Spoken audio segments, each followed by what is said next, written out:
آج ہم پڑھیں گے اسلامی تحریکات عہد جدید میں، جس کا کورس کوڈ ہے 1908 اور اس کا یونٹ نمبر 5 ہے، جس میں ہم پڑھیں گے انقلاب اسلامی ایران، حزب التحریر اور اسلامی طلباء تنظیموں کا وفاق۔ تو سب سے پہلے میرے چینل کو سبسکرائب کر دیں۔ اگر میری ویڈیوز آپ لوگوں کو پسند آئے تو اسے لائک بھی ضرور کر دیں۔ تو شروع کرتے ہیں اس کا پہلا پوائنٹ ہے امام خمینی حالات زندگی، یعنی امام خمینی کے حالات زندگی۔ اس کی پہلی ہیڈنگ ہم پڑھتے ہیں امام خمینی کا بچپن اور تعلیم۔ امام خمینی 1902 میں تہران سے 349 کلومیٹر دور خرمین نامی قصبہ میں پیدا ہوئے۔ ابھی وہ 6 ماہ کے تھے کہ حکومت استعماری سازش سے ایک مقامی جاگیردار نے ان کے والد کو شہید کر دیا۔ ابھی آپ 6 برس کے تھے کہ والدہ محترمہ ہاجرہ بھی انتقال کر گئی۔ والد گرامی سید مصطفیٰ خمینی اور والدہ کے انتقال کے بعد ان کی پھوپھی صاحبہ ان کی پرورش کی۔ 15 سال کی عمر کو پہنچتے ہی وہ بھی دفاع مفارقت دے گئی۔ اس طرح امام خمینی کا بچپن نہایت ہی حزن و رنج کے ماحول میں گزرا۔ پھر اس کی اگلی ہیڈنگ ہے عہد حصول تعلیم۔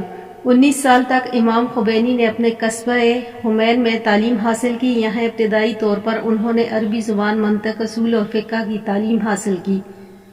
1921 میں آپ خمین سے اعظم عراق ہوئے اور حوزہ علمیہ میں 1 سال تک قیام کیا اور پھر حوزہ علمیہ قم آ گئے۔ یہاں الحساب، علم النجوم اور فلسفہ کا مطالعہ کیا۔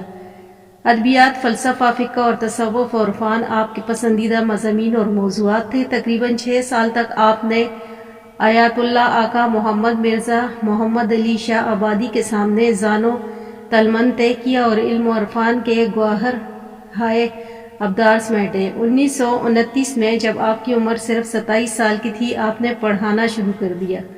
آپ نے حوزہ علمیہ قم میں ابتدائی دور میں فلسفہ، اصول، تصوف اور فقہ کا درس دینا شروع کر دیا۔ 1943 میں آپ نے کشف الاسرار لکھی۔ اس کتاب میں آپ نے رضا شاہ پہلوی کے دور و ستم کو بے نقاب کیا۔ پھر اس کی اگلی ہیڈنگ ہے آغاز تحریک۔ آپ نے جوانی میں اپنی تحریروں اور تقریروں کے ذریعے پہلوی حکومت کی مغرب نوازی اور استعمار دوستی کو بے نقاب کرنا شروع کر دیا، لیکن 1943 میں صوبائی کونسلر بل کے خلاف امام خمینی نے کھل کر شاہ ایران رضا شاہ پہلوی کے خلاف اعلان جہاد کر دیا۔ آپ نے کہا کہ اس بل کے مقصد ایران کی اسلامی حیثیت کو ختم کرنا ہے۔ اس بل کی روح سے ایرانی شہری عدالتوں میں قرآن مجید پر حلف اٹھانے کے پابند نہ تھے، بلکہ وہ کسی بھی مذہب کی کتاب پر حلف اٹھا سکتے تھے۔ دراصل یہ یہودی، نصارہ اور بہائی فرقہ کے اسلام کے خلاف ایک سازش تھی۔ امام خمینی کے سخت احتجاج پر حکومت کو یہ بل واپس لینا پڑا، لیکن حکومت شاہ نے امام خمینی اور ان کے حامی علماء اور طلباء کو سبق سکھانے کا تہیہ کر لیا اور 22 مارچ 1963 کو مدرسہ فیضیہ قم میں فوج نے حلہ بول دیا۔ جون 1963 کو امام خمینی نے قم میں خطاب کیا اور شاہ ایران کے اسرائیل نوازی پر شدید تنقید کی۔ بادشاہ کی فوج اور پولیس نے امام خمینی کے گھر کا محاصرہ کر لیا۔ صبح کے وقت آپ کو گرفتار کر کے تہران لے جایا۔ 5 جون 1963 کو پورے ملک میں گرفتاری پر احتجاجی مظاہرے ہوئے اور قم میں جلوس پر سیکورٹی فورسز نے گولیاں چلا دیں، جس سے ہزاروں لوگ شہید ہو گئے۔ ایران اور دوسرے ممالک میں شاہ ایران کے خلاف احتجاجی مظاہرے پوری شدت کے ساتھ شروع ہو گئے۔ بالآخر شاہ ایران کو عوامی دباؤ کے تحت 10 ماہ کی قید کے بعد امام خمینی کو بادل نوازتا رہا۔ ایک بار پھر حکومت ایران نے ایک ایسا منحوس بل پاس کیا جس میں امریکیوں کو یہ آزادی دی گئی کہ اگر وہ ایران میں کوئی جرم کریں تو حکومت ایران ان کو سزا نہیں دے سکتی، اور ان کا مقدمہ حکومت امریکہ کے سامنے پیش کیا گیا۔ یہ بل اتنا توہین آمیز تھا کہ امام خمینی نے اس کے خلاف سخت احتجاج کیا اور پوری ملت ایران کی غیرت کو للکارا کہ اٹھو، اس ناپاک اور اہانت آمیز حکم نامے کو پارا پارا کر دو۔ 26 اکتوبر 1964 کو امام خمینی نے زبردست تقریر کی اور حکومت شاہ کو امریکہ کا غلام قرار دیا۔ 4 نومبر 1964 کو ایک بار پھر شاہ ایران کے فوجی کمانڈوز نے امام خمینی کو ان کے گھر واقع قم سے گرفتار کر لیا اور سیدھے تہران ایئرپورٹ پر لے گئے اور وہاں منصوبے کے تحت انہیں ترکی میں انقرہ لے جایا گیا اور وہاں انہیں نظر بند کر دیا گیا۔ پھر اس کی اگلی ہیڈنگ ہے جلا وطنی۔ آپ 11 ماہ تک ترکی میں رہے، آپ نے وہاں تحریر الوسیلہ لکھی جسے رسالہ عملیہ بھی کہتے ہیں۔ اس کتاب میں آپ نے ظالم اور استعماری حاکموں اور حکومتوں کے خلاف فلسفہ جہاد پر روشنی ڈالی۔ آپ پر ترکی میں سیاسی خطابات و بیانات اور تحریک چلانے پر پابندی تھی، مگر آپ نے کمال جرأت سے ہر جگہ اپنے خیالات کا اظہار کیا۔ ترکی حکومت اس بات سے عاجز آ گئی اور آخر کار اکتوبر 1965 کو آپ کو مائع آپ کے فرزند مصطفیٰ خمینی کے ملک بدرکار کے عراق منتقل کر دیا گیا۔ آپ نے نجف اشرف میں قیام کیا اور یہاں اسلامی فقہ اور حکومت اسلامی جیسے موضوعات پر لیکچر دینا شروع کر دیا۔ ولایت فقیہ نامی کتاب جسے حکومت اسلامی بھی کہا جاتا ہے اس دوران میں لکھی گئی۔ یہاں ہزارہاں ایرانی طالب علم آپ کی علمی اور سیاسی بصیرت و فراست سے سیراب ہوئے۔ آپ نے یہاں ایران کے عوام اور علماء کو بیانات، تحریروں اور کیسٹوں کے ذریعے پیغام انقلاب دینا شروع کر دیا۔ اسرائیل اور عرب تنازع آپ نے کھل کر فلسطین کی حمایت کی، جبکہ امریکہ نواز شاہ نے اسرائیل کو تسلیم کر رکھا تھا، وہ اسرائیل کی پشپناہی کرتا تھا۔ ادھر ایران میں اسلامی انقلاب کے حامیوں پر عرصہ حیات تنگ کر دیا گیا اور شاہ ایران کے رسوائے زمانہ ایجنسی ساواک لوگوں کو زندانوں میں ڈال کر بے دریغ قتل کر رہی تھی۔ ایسے میں امام خمینی کے بڑے فرزند سید مصطفیٰ خمینی کو بادشاہ کے گماشتوں نے 23 اکتوبر 1997 کو شہید کر دیا، جس پر سارے ایران میں تحریک چلی۔ اس اثناء میں تہران سے ایک روزنامے نے امام خمینی کے خلاف ایک نازیبہ مضمون شاہ ایران کی ایما پر شائع کیا۔ اس مضمون کے شائع ہوتے ہی جلدی پر تیل کے کام نے مستحق عوام کے غیظ و غضب میں اضافہ کر دیا۔ 9 جنوری 1978 کو کم کے اندر عوام نے شدید احتجاج کیا اور حکومت شاہ کے خلاف مظاہرہ کیا۔ دیکھتے دیکھتے انقلاب کی یہ چنگاری شعلہ بن گئی اور اس نے سارے ایران کو اپنی لپیٹ میں لے لیا۔ عوام شاہ کی مغربی نوازی اور ظلم و ستم سے بیزار تھی۔ انقلاب و اسلام کے لیے سر پر کفن باندھ کر میدان جہاد میں کود پڑے۔ شاہ ایران نے 11 بڑے شہروں میں مارشل لا نافذ کر دیا اور فوج کو حکم دیا کہ تحریک انقلاب اسلامی کو کچل دیا جائے۔ اس نے وزیر اعظم بھی بدل دیا گیا، کئی افسرانوں کو معطل کر دیا گیا اور خونخوار اور ظالم قسم کے افسران مقرر کیے گئے۔ مگر ان تمام چیزوں کے باوجود انقلاب کی آگ بھڑکتی چلی گئی۔ ایران اور عراق کے وزرائے خارجہ نے نیو یارک میں فوری ملاقات کر کے یہ فیصلہ کیا کہ امام خمینی کو عراق سے فوراً نکال دیا جائے۔ 26 ستمبر 1978 کو نجف اشرف میں امام خمینی کے گھر کو عراق سپاہ نے گھیرے میں لے لیا۔ آپ کو نظر بند کر دیا گیا اور حکم دیا گیا کہ سیاسی سرگرمیاں فوراً طور کر دی جائیں۔ آپ کے انکار پر 14 اکتوبر 1978 کو 13 سالہ قیام نجف کے باوجود آپ کو کویت منتقل کرنے کا پروگرام بنا کر مگر حکومت کویت نے امام خمینی کے داخلے پر پابندی لگا دی۔ امام خمینی نے آخرکار پیرس میں قیام کا فیصلہ کیا اور 16 اکتوبر 1978 کو پیرس گئے۔ آپ نے نواف اللوشا تو میں جو کہ پیرس کے مضافات میں ایک قصبہ ہے رہائش اختیار کی۔ شاہ فرانس کی حکومت پر زور دیا کہ وہ امام خمینی کی سیاسی سرگرمیوں پر نظر رکھے اور انہیں وہاں سے نکال دے۔ امام خمینی نے حکومت فرانس کے کارپردازوں پر یہ بات واضح کی کہ وہ آزادی اور جمہوریت کی جنگ لڑ رہے ہیں اور یہ ان کا انسانی حق ہے۔ ایران میں تحریک نے زور پکڑا، بادشاہ نے ایک وزیر اعظم کے بعد دوسرا اور پھر تیسرا بدلا، لیکن اب تیر کمان سے نکل چکا تھا۔ حتیٰ کہ بادشاہ نے سیاسی قیدی بھی رہا کر دی اور کئی مراد دینے کا اعلان کیا، مگر اب پانی سر سے گزر چکا تھا۔ امام خمینی نے انقلابی کونسل کی تشکیل کا اعلان کر دیا اور ان اراکین پر نمست کر دیے گئے۔ 16 جنوری 1979 کو بادشاہ یہ کہہ کر کہ وہ بیمار ہے، اسے آرام کی ضرورت ہے، ملک سے فرار ہو گیا۔ 1 فروری 1979 کو پیرس سے امام خمینی تہران کے مہر آباد ایئرپورٹ پر جہاز سے اترے۔ یہ ایک جم غفیران کے استقبال کے لیے موجود تھا اور ہر طرف سے یہ صدا آ رہی تھی کہ شاہ رفت امام آمد۔ 14 سال کی جلاوطنی کے بعد امام خمینی ایران وارد ہوئے۔ 11 فروری 1979 سے نوروز یا یوم مستضعفین اور یوم انقلاب قرار دیا گیا۔ پھر ہم یونٹ 5 کا پوائنٹ نمبر 2 پڑھیں گے، تحریک اسلامی اور امام خمینی کا تحریکی کردار۔ امام خمینی کے 4 خاص اقدامات اور بنیادی تحریکیں ہیں۔ سیاسی اور دینی افکار کے احیاء کا باعث بنی اور سیاسی اسلام کو بھرپور انداز سے ایران کے سیاسی اور معاشرتی میدان میں نافذ کیا۔ جن میں سے ایک ہے روحانیت و علماء دین کا ظلم و ستم، اغیار پر بھروسہ اور شہنشاہی ظلم و ستم کے خلاف مبارزے اور مزاحمت کو اشکار نمایاں کرنا۔ نمبر 2 تھی دین کے نظریاتی پہلوؤں کو نمایاں کرنا اور اسلام کو ایک باصلاحیت سیاسی مکتب کے طور پر بتدریج روشناس کروانا۔ نمبر 3 تھا ایرانی معاشرے کے دینی اعتقاد روایتی ثقافت پر مبنی شہنشاہی حکومت کی جگہ لینے کے لیے متبادل منصوبے پیش کرنا۔ نمبر 4 ہے شاہ کے تمام بڑے مخالفین کی اصلاح پسندانہ حکمت عملیوں کے مقابلے میں انقلاب روش اختیار کرنا۔ پھر اس کی بڑی پہلی ہیڈنگ ہے استبداد، اغیار پر بھروسے اور شہنشاہی ظلم کے خلاف علماء کی حرکت۔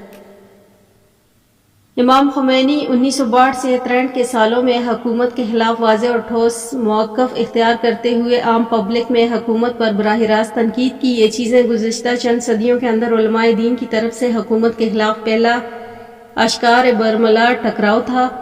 صفیہ دور حکومت میں ایران میں علماء کے طبقے کی باقاعدہ تشکیل کے زمانے سے لے کر اس زمانے تک علماء کا حکومت کے خلاف طرز عمل مخلوط تھا، اور وہ کبھی تو حکومت کی تائید کرتے اور کبھی اس کی بعض پالیسیوں کی مخالفت کرتے۔ بہرحال نہ تو وہ فکری اور نہ ہی عملی لحاظ سے وہ ایران میں اصل حاکمیت کے لیے کوئی خطرہ پیدا کرتے تھے۔ علماء کا تحریک مشروط میں حصہ لینا بھی شاہ یا سلطان کی اشکار مخالفت نہ ٹھیک، بلکہ یہ تو حکومت کے اختیارات کو محدود کرنے کی جدوجہد تھی، یعنی شاہ نواز نے ایک مخصوص اور نئی شرائط کے تحت حکومت کرے۔ چنانچہ شاہ سر تر حکومت پر متمکن رہے اور آئین کے خلاف انہوں نے پرانی استبدادی روایات کو جاری رکھا۔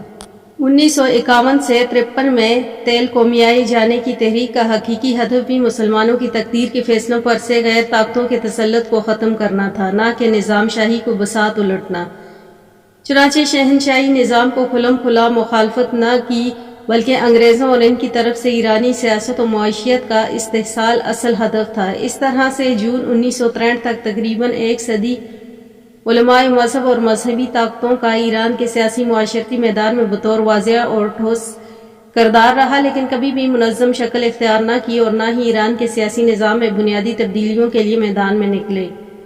پہلی بار فدائین اسلام کی تشکیل سے مذہبی طاقتیں منظم شکل میں سامنے آئیں اور ان کا مقصد حکومت اور ایرانی معاشرے میں جزوی اور سرسری اصلاحات کرنا تھا، لیکن باوجود اس کے کہ ایک روحانی و علمی شخصیت اس کے رہنما تھی، فدائین اسلام لوگوں کو موبائلز کرنے کے سلسلے میں ضروری اثر و رسوخ اور ساکھ نہ رکھتے تھے۔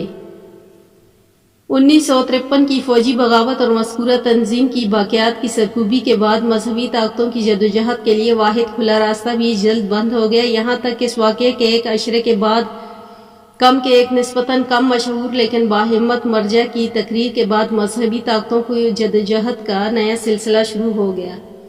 اس طور کے واقعے کا سیاسی اور معاشرتی پس منظر سٹیج پر دو خاص منظم قوتیں یعنی بائیں بازو کی مارکس طاقتیں جو تو وہ پارٹی میں متحد تھیں اور قوم پرست لبرل طاقتیں جو قومی محاذ میں گٹھیں دی بتدریج مزمحل ہوتی گئیں، اور دو اہم عناصر کے مٹ جانے کی دو طرح سے توجیہ کی جا سکتی ہے۔ نمبر 1 شاہ کی حمایت یافتہ حکومت کی طرف سے ان کی شدید سرکوبی۔ نمبر 2 لوگ ان کے پیش کردہ سیاسی معاشرتی مسائل کے حل کے راستوں سے مایوس اور ان کا ساتھ چھوڑ دینا، کیونکہ ان کی ایک تعداد شاہ کی حکومت کے ساتھ ملی ہوئی تھی۔ فوجی بغاوتوں کے ایک عشرے بعد مذہبی طاقتوں کی حالت ایک لحاظ سے اس بغاوت سے پہلے والی حالت سے زیادہ مختلف نہ تھی۔ وہ جس تیزی سے آیات اللہ کا گرد جمع ہوئے تھے اس تیزی سے منتشر ہونے لگے۔ اسلامی قوتیں تحریک کو فعال، مستحکم اور جاری و ساری رکھنے کے لیے ضروری تنظیم اور ایک جوتی ہونے کے باعث ابتری کی حالت میں تھیں۔ ان میں سے بعض کو تو قومی محاذ کی مذہبی شاخیں جو تحریک آزادی ایران کے عنوان سے متحد ہوئیں ان کے ساتھ شامل ہو گئیں، اور بہت سے دوسری قوتوں نے پراگنڈا اور تتر بتر حالت میں اپنی جدوجہد کو جاری رکھا، لیکن امام خمینی کی 1962 سے 63 کی تحریک جو ان کی مقناطیسی شخصیت اور دینی طاقتوں کی عنبری قوت کو اپنی ذات میں جذب کر کے انہیں درست سمیت دینے کے نتیجے میں وجود میں آئی اس قدر عظیم عوامی دینی تحریک تھی جو 1 سال سے کم تر عرصے میں حاصل ہوئی۔ دینی قوتوں کے اتحاد انجام کا محور قرار پائی۔ اس سے پہلے کہ علماء دین کے موقف کے برعکس 1962 میں امام خمینی کے موقف کا ایک اپنا ہی اندراج تھا۔ فروری 1962 میں انہوں نے ایک بیان کے ذریعے پوری صراحت اور یقین کے ساتھ شاہ کے سفید انقلاب کے ریفرنڈم کو دھونس اور آئین اس میں اسلام سے متعلق مباد کو خارج کرنے کا پیش خیمہ اور اسے حرام قرار دیا۔ اسی سال مارچ جب شاہ نے ویزا فل کی چھاونی میں علماء دین کے خلاف بڑی سخت تقریر کی تو امام خمینی بھی طلباء سے خطاب کرتے ہوئے طولانی مدت اہداف و مقاصد اور جوابی طور پر علماء دین کی طرف سے سخت شرائط کا خلاصہ یوں پیش کیا: اپنے آپ کو قتل ہونے، جیل چلے جانے اور فوجی ڈیوٹی پر بھیجے جانے کے لیے تیار کریں۔ مار پیٹ، توہین اور ان مصائب و آلام کا جو اسلام اور آزادی کے دفاع کی راہ میں پیش آتے ہیں سامنا کرنے کے لیے تیار کریں، اپنے آپ کو تیار کریں اور استقامت دکھائیں۔ پھر ان کی دوسری تحریک کا نام ہے دین کے نظریاتی پہلوؤں کو نمایاں کرنا۔ شیعوں کے مرجع تقلید اور مسلمانوں جانبازوں کے پیشوا کے طور پر امام خمینی کے گرد مذہبی طاقتوں کے اجتماع کے بعد اب اسلام کی معاشرتی اور سیاسی توانائی کو متعارف کروانے کی باری تھی۔ اس عظیم کام خود امام کے ذریعے آغاز ہوا، ان کے شاگرد اور تمام مسلمان مفکرین کے ذریعے جاری رہا۔ مسلمان مفکرین نے دین اسلام کے سیاسی معاشرتی پہلوؤں اور صلاحیتوں کو اجاگر کرنے کا کام شروع کیا۔ ایک ایسے معاشرے جہاں وہ مختلف فکری جہاد، مکاتب اور طالب علم اور یونیورسٹیوں کے جوانوں میں سے مؤثر فعال قوت کو نکھارنے میں مشغول تھے۔ اس بات کی اشد ضرورت تھی کہ معاشرے کو ان قوتوں کو قانع کرنے کے لیے دین کی نئی تشریح کی جاتی۔ موجودہ زمانے کی ضرورتوں کا جواب دینے کے لیے دین کی توانائی ثابت کی جاتی ہے۔ ان دینی قوتوں کی جدوجہد کے نتیجے میں دینی قیادت 1978 سے 79 میں عظیم مقاصد پر دستیابی اس بات کو نجومی ظاہر کرتی ہے کہ مسلمان مفکرین نے اسلام کو ایک پر جستجو اور باصلاحیت نظریے کے طور پر متعارف کرانے میں کتنی عظیم کامیابیاں حاصل کی تھی۔ پیش کردہ اسلامی آئیڈیالوجی موجودہ معاشرتی طاقتوں کو حرکت کے لیے ضروری ہمگیری اور یکجہتی سے بہرہ مند تھی۔ مذہبی طاقتوں نے اسلامی تاریخ پر بھروسہ کرتے ہوئے اس دین کے سیاسی ہونے کو ثابت کیا اور یہ کر دکھایا کہ سیاسی اسلام انسانی معاشرے اور تاریخ کے بارے میں ایک خاص نظریہ رکھتا ہے۔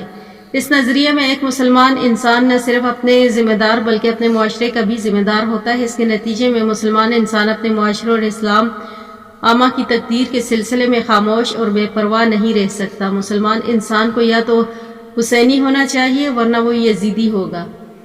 پھر ان کی تیسری تحریک ہے ایرانی معاشرے کے دینی اعتقاد پر مبنی متبادل حکومت کا نقشہ۔ اس بات کا دعویٰ جرأت و شجاعت سے کیا جا سکتا ہے کہ تحریک انقلاب کے اسلامی ایران کی اہم ترین خصوصیات میں سے ایک استعمار کے خلاف ایرانی عوام کے طویل مبارزہ مقابلے کے دوران مذہبی قوتوں کی دوسری تمام رقیب قوتوں پر تفوق و برتری کا مؤثر ترین عامل اور امام خمینی کا حکومت کے لیے جدید اور نیا منصوبہ تھا۔ مذہبی قوتوں کی تحریک مبارزہ کو آسانی سے دو حصوں میں تقسیم کیا جا سکتا تھا، یعنی امام خمینی کے نظریہ حکومت سے قبل، اس کے بعد کے زمانوں اور ایران کی تاریخ اس بات کی کوئی مثال نہیں ملتی۔ ٹھیک اسی زمانے میں جب حکومت سے مبارزہ مقابلہ کرنے والی رقیب طاقتیں زوال کے مرحلے سے گزر رہی تھیں اور حکومت اپنے فورس کے سہارے خود کو مستحکم ترین حالت میں سمجھتی تھی، تو امام خمینی نے شہنشاہی سسٹم کو قدیم فرسودہ اور ناکارہ اور ظالمانہ قرار دیا اور ولایت فقیہ کی بنیاد پر اسلامی حکومت کے نظام کو ایک جانشین اور سیاسی نظام کے طور پر پیش کیا۔ ایک تعبیر کے مطابق شاہ کی حکومت سے نبض آزما مخالف گروپوں کو دو خاص دستوں میں تقسیم کیا جا سکتا ہے۔ پہلا وہ دستہ جو مصالحت امیز طریقوں سے شاہ کی رژیم کی اصلاح چاہتا تھا۔ اس گروہ میں اقتدار طلب، مغرب پرست، لبرل، قوم پرست مسلمان اور بعض دوسری مذہبی قوتوں کی طرف اشارہ کیا جا سکتا ہے۔ دوسرا وہ گروہ تھا جو شاہ کی رژیم الٹنے کا خواہاں تھا۔ اس طرز کی اسٹریٹجی ایران کے بائیں بازو کے مارکسسٹوں نے اپنائی ہوئی تھی۔ وہ ایران میں متواتر بورژوازیوں کے ظہور کے منتظر تھے تاکہ آخری مرحلے میں اور انتقال کے موقع پر مزدوروں کے انقلاب کا اعلان کر سکیں۔ حکومت کی جانشینی کے لیے ان کا نمونہ عمل سے پہلے معین تھا، یعنی روس یا چینی طرز کی مارکسسٹوں کی حکومت قائم کرنا۔ 1950 کے عشرے میں گوریلا گروہ ایران میں ظاہر ہوئے تھے، پھر وہ مارکسیسی عقائد اور محررات سے ہیجان میں آ کر تشکیل پائے تھے۔ معاصر ایرانی تاریخ میں سال ہر سال کا اولین مبارزاتی سٹائل ایرانی مبارزین اور مخالفین کی وہ روش تھی جو کبھی بھی کسی خاص نتیجے تک نہ پہنچ سکی۔ اس امر کا سبب حکومت کی نااہلی اور مطلوبہ حکومتی معیاروں سے خود انحراف ہو کے اور اس مبارزاتی روش اور طرز کا اصیل اور حقیقی نہ ہونا۔ حقیقت یہ ہے کہ سلطنتی حکومت مشکلات کی جڑیں اس کے اپنے بنیادی مفاسد میں تھیں۔ اس کے خاص عیبوں میں سے ایک شاہ کے رژیم کا اغیار کے مکاتب اور پالیسیوں پر بھروسہ تھا۔ ان مشکلات اور مصائب کا بنیادی ہونا ہر قسم کی تعمیری اور اصلاح طلب تحریکوں نے ثمروار ہونے کی راہ میں ممانعہ تھا۔ دوسری طرف سے تو وہ پارٹی کی طرف سے پیش کردہ حل یعنی شاہ کی حکومت کا تختہ الٹنا چاہتا تھا اور اس کی جگہ ایک مارکسینی حکومت کا قیام کیا جانا بھی نہ تو اس سرزمین کی تاریخی حقائق پر منحصر تھا اور نہ ایران کے عوام کی ثقافت اور روایات میں اس کی جڑیں تھیں۔ یہی وجہ تھی کہ وہ پارٹی اور 22 بازو کا مارکسینی محاذ باوجود غیر معمولی تنظیمی طاقت رکھنے کے کبھی ایران معاشرے میں اپنے لیے ضروری اور کافی جگہ نہ بنا سکا۔ ان کی تقریروں اور اقدامات کا انعکاس روشن خیالوں کی بعض محدود لابیوں اور چند ابتر قسم کی مزدور تحریکوں سے آگے نہ بڑھ سکا۔ اس وقت مذہبی قوتیں مجتہد اور مرجع تقلید رہنما کی طرف سے پہلی بار حکومت سلطنت کی جانشینی کا منصوبہ امور بحث و قرار پایا تو حقیقت میں ایران میں مبارزے کے جدید مرحلے اور نئی قسم کے آغاز ہوا۔ یہ اختراع و بدیانہ اقدام مذہبی قوتوں کے مبارزاتی روایات میں موجود تھا اور تمام مبارزاتی مزاحمتی گروہوں کی ثقافت میں بھی، اور اسے تقلید ساز فیصلہ کن سمجھا جاتا تھا۔ اس بار مذہبی قوتوں کا مقصد شاہ کی تدریجی اصلاح کرنا تھا بلکہ سلطان شاہ کو گرانا اور پہلے سے تجویز شدہ اسلامی حکومت کو قائم کرنا تھا۔ امام خمینی کی طرف سے حکومت اور اسلامی قائم کرنے کا منصوبہ دو خاص عوامل کی بنا پر کامیاب اور ہمکنار ہوا۔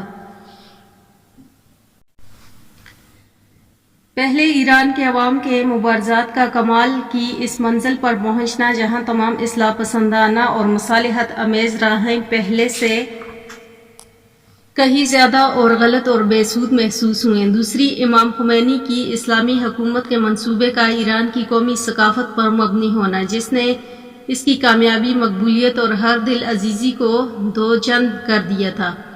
پہلی بار شاہ سلطنت کی جگہ ایک ایسی حکومت نظام کو تجویز پیش کی جا رہی تھی جو مفید اور کارآمد بھی نظر آتی تھی اور ایرانیوں کی اسلامی قومی ثقافت میں بھی اس کی جڑیں موجود تھی۔ یہ منصوبہ بیرونی ممالک سے درآمد شدہ نمونہ عمل تھا۔ اس میں نہ تو روسیوں اور مارکسسٹوں کے نقش قدم تھے اور نہ ہی اس میں مغربیوں، انگریزوں اور امریکہ کے آثار دیکھنے کو ملتے تھے۔ یہ منصوبہ ایسے اصولوں پر تکیے کیے ہوئے تھے جس پر ایران کے عوام عرصے دراز سے زندگی گزارتے چلے آ رہے تھے۔ وہ اصول ہی امامت، عدالت، فقاہت، تقلید وغیرہ اس ملکی منصوبے کے تمام اجزاء ایرانی اور مکتب تشیع میں سے تھے۔ یہ قیمتی خصوصیات اس بنیاد کی اہم ترین نقطۂ قوت تھی۔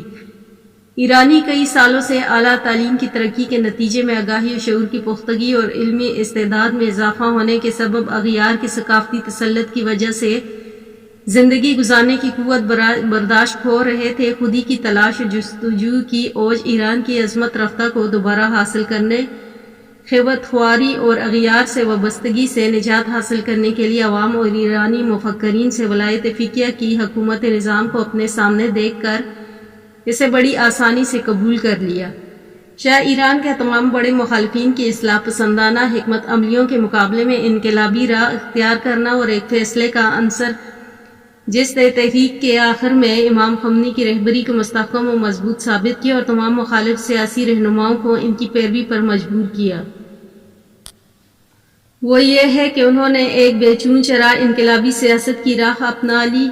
جب 1977 سے 78 تک عوامی احتجاجی تحریک عام صورت میں پھیلنے لگی تو کوئی مبارز انقلابی گروہ اس بات کا قائل نہ تھا کہ شاہ کی حکومت کو گرایا جا سکتا اور نہ ہی اسے ممکن سمجھتے تھے، لہٰذا انہوں نے میدان میں ٹھہرا اور اپنے رہنے کی خاطر ایسی اصلاح پسندانہ اور ایسی پالیسی اختیار کی کہ نہ تو حکومت کو زیادہ اشتعال دلاتے اور نہ ہی عوامی خواہشات کو زیادہ دور ہوتے. یہ پالیسی زمانے کی ایرانی ملت کی عینی حالات اور افکار سے مطابقت نہ رکھتی تھی. یہ وہ واحد شخصیت تھی جس نے حالات کا درست تجزیہ کیا اور انقلابی پالیسی کو ایران کی نجات کی واحد راہ قرار دیا. وہ امام خمینی کی تھی. 1978 کے دوران نہ اس زمانے میں جب عوام کے مبارزے و مقابلے عروج پر پہنچے اور کامرانی کی روشنی کی جھلکیاں نظر آنے لگیں، اور نہ ہی زمانے میں جب ریزیم شاہ کے ہولناک قتل عام نے سانسوں کو سینے میں بند کر دیا تھا اور دلوں میں ناامیدی چھا رہی تھی. ان دونوں قسم کے نظریوں میں خاص تبدیلی نہ تھی. عوام کی بھرپور تحریک کے باوجود تمام گروہ حکومت کی شدید سرکوبی سے خوف زدہ تھے اور شہنشاہ آئین کے فریم ورک میں مقابلے کے علاوہ نے کوئی چیز نہیں سوچ رہی تھی. وہ نہ تو ایران کے لوگوں کا طاقت کا صحیح اندازہ کر سکے اور نہ ہی شاہ کے رژیم کی کمزوریوں اور بے بنیاد ہونے کی کوئی حقیقت پسندانہ تجزیہ کر سکے. وہ تنہا شخص جو ایران کے لوگوں اپنے مذہبی طرفداروں کی حمایت سے شاہ کے چلے جانے اور حکومت کی معزولی پر اصرار کر رہے تھے. وہ امام خمینی ہی تھے. یہ ان کی انقلابی سیاست ہی تھی جو ہر گزرتے ہوئے دن کے ساتھ لوگوں کو زیادہ سے زیادہ تعداد میں سڑکوں پر لا رہی تھی اور عوام کے دلوں میں ان کے ہر دل عزیزی بڑھا رہی تھی. جب وہ عوام کے دلوں کو مسخر کر چکے اور ان کے دلوں خوف و خطرے سے خالی ہو گئے تو تمام گروہوں کو ان کی اطاعت کے سوا کوئی اور چارہ نہ تھا. اس طرح سے امام کی انقلابی سیاست نے دوسرے مبارز گروہوں کو اپنی جانب جذب کیا. یہ قدم امام خمینی کی روش کے اوج کمال پر پہنچ جانے اور ان کے انقلاب کے غیر متنازع رہنما بننے کے آخر مرحلے میں شمار ہوتا ہے. یعنی یہ کہ اس قسم کے موقف اور انقلابی راہ اختیار کیے بغیر ابتدائی طور پر اٹھائے گئے قدم سے اس قسم کا نتیجہ حاصل نہ ہوتا تھا. یہ وہ اقدامات ہی تھے جس نے مذہبی قوتوں غیر معمولی اعتبار اور حیثیت بخشی اور انہیں ان بازو مارکسینی قوتوں کی نسبت جن کا دعویٰ ہی انقلاب گری تھا بلند تر مقام دلائے. اس موقف کی بنا پر لبرل اور قوم پرست طاقتیں جو کہ شاہ سے معاملہ کرنے میں آئین کے اندر اقدام کرنے پر اصرار کر رہی تھی حاشیہ نشین ہو کر پس منظر میں چلی گئیں اور نہتی ہو گئیں. ہر چند کے مارکسینی قوتیں اپنے دین دشمن اعتقاد کی وجہ سے ایران کی عوام میں بنیادی طور پر کوئی جگہ نہ رکھتی تھیں اور مغرب پرست لبرل قوتیں بھی تاریخ کے مختلف ادوار میں چند بار امتحان سے گزر چکی تھی. آخر ایام میں دین کی نظریاتی طور پر پرورش یافتہ مفاہیم اپنے مطلوبہ مفہوم حاصل کر کے سودمند ثابت ہوئے اور تحریک کے قلب میں جگہ پا کر انہوں نے اپنے کردار ادراک یا انقلابی سیاست نے پہلی تو ضروری تیار شدہ فکری زمین حاصل کر لی تھی. امام کو انقلابی تقریر جو دین کے نظریاتی مفاہیم و مطالب پر سوار تھی ایران کے معاشرے اور لوگوں کے دلوں میں مکمل نفوذ اور رسوخ پیدا کر سکیں. اس اقدام کی تفہیم ہی تھی جس کی وجہ سے امام خمینی کا نظریہ ولایت فقیہ سلطنتی رژیم کی جگہ لینے کے لیے سنجیدہ اور بے کارآمد متبادل کے طور پر ظاہر ہوا، خصوصاً جب کہ انقلاب کے آخری دور میں امام خمینی نے حکومت اسلامی کے نعرے کو اسلامی جمہوریہ کے نعرے میں تبدیل کر کے عملاً ولایت فقیہ کے حکومتی نظام کو شکل و صورت کو بھی واضح کر دیا. اس برحمل اصلاح اور مجموعی طور پر ظریف منصوبے میں امام خمینی کے سابقہ اقدامات کو ایک نور سے بلا چون چراغ پایہ تکمیل تک پہنچا دیا اور امام خمینی اور علماء دین خوری کے مفاہیم پر تکیہ اور بھروسہ کرتے ہوئے ملت کو میدان میں لے آئے اور واضح طور پر سلطنت شاہی کی برقراری اور معزولی کے خواہاں تھے. انہوں نے پہلے ہی اس حکومت کے لیے اپنا منصوبہ تیار کر رکھا تھا.